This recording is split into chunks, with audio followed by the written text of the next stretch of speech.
Bugün Avrobözün 2012 ev sahibliyi edəcək Bakıda tikinti və abadlıq işləri aparılır. Amma bunlara baxmayaraq həm görüntü, həm təmizlik baxımından xoşagəlməz mənzərə yaradan zibilxanalara rast gəlinir. Boş qutular deyil, yerlərə atılan zibilliklər küçələrdə əməlli başlı antisanitariya şəraiti yaradır. Bu işə adiyyatı olan qurumlar günahı sakinlərdə görürlər. Hətta sakinlərin bu hərəkətindən təngə gələn təmizlik idarəsinin işçisi üzərimə belə qışqırırdı. Yeşiklər boşdur, atırlar. Təzə yeşikdir, yenə də gətirib yerə atırlar. Bizim millətə xeyir yox. Və necə eləmək olar ki, bunun qutuya atsınlar, yerə atmasınlar? Nə bilim, necə eləmək olar? Atırlar da.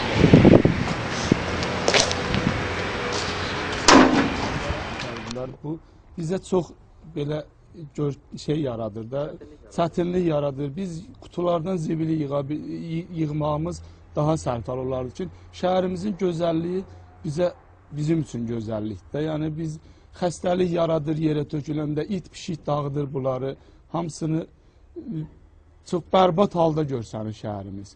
Amma kutulara tökülsəydi, kutular bizə də əziyyət olmazdı. Kutulu yeşikləri qaldıran maşınlarımıza da əziyyət olmazdı. Yəni bizim üçün rahat... Bəsli xanaların yandırılmasını buna icazə varmı?